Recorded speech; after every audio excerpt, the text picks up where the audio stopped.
Voici une correction de notre dernière interrogation. Vous deviez déterminer les images et les antécédents. Premièrement, avec une représentation graphique de la fonction.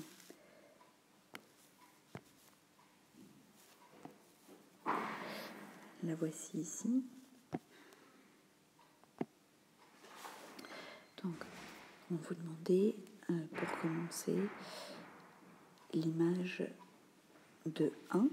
Pour trouver l'image de 1, je me place sur l'axe des abscisses en 1. Je remonte jusqu'à la courbe, je vais chercher le point de la courbe qui a pour abscisse 1. Ce point pour ordonnée 1. Je peux donc dire que l'image de 1 par la fonction f est 1. On vous demandait également l'image de moins 3. Je vais toujours sur l'axe des abscisses en moins 3. Je suis directement sur un point de la courbe. Ce point pour ordonnée 0.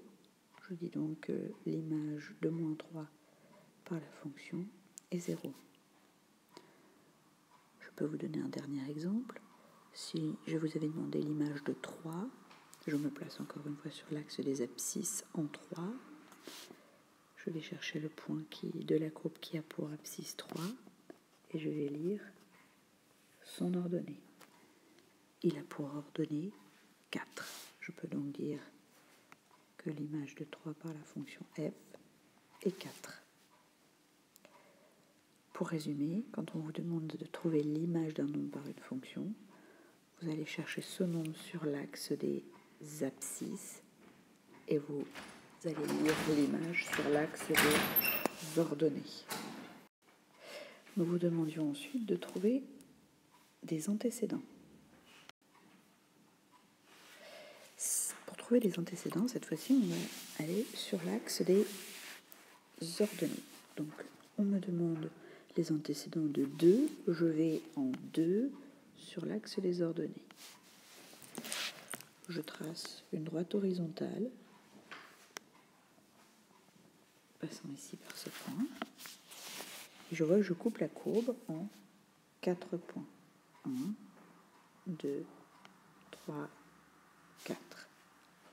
Les antécédents de 2 sont les abscisses de ces points.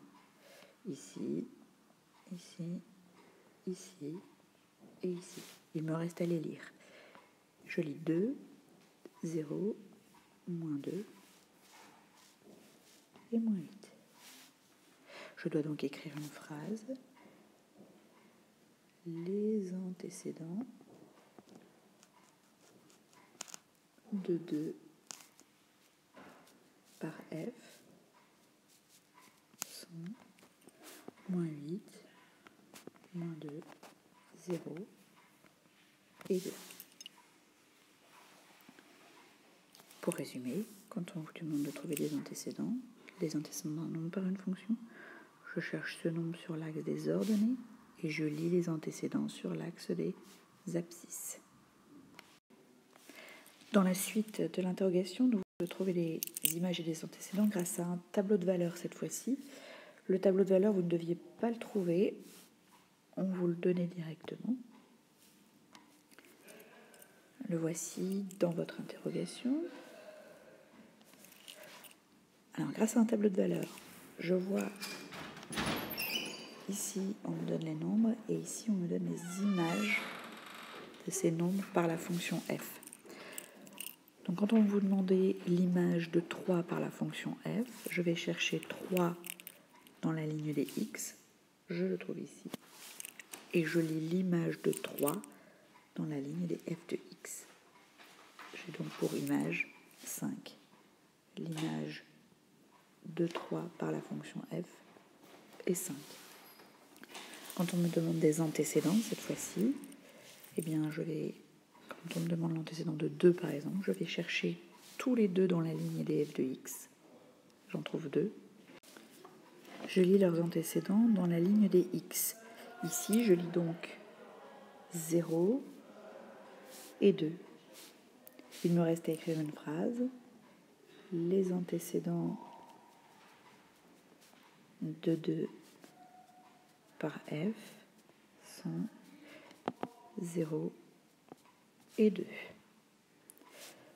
Pour finir, nous vous demandions l'antécédent grâce à l'expression de la fonction. La fonction qui était étudiée était définie par f de x est égal à 3x plus 1. Nous vous demandions d'abord l'image de 0. L'image de 0 par la fonction f, c'est f de 0. Pour ceci, je remplace dans l'expression de f de x tous les x par des 0. 3 fois 0 plus 1, ce qui me donne 1. Voici la méthode pour trouver des images. À chaque fois, vous remplacerez les x par la valeur voulue.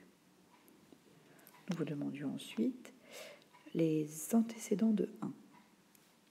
Pour ceci, on résout une équation. Je veux que f de x soit égal à 1.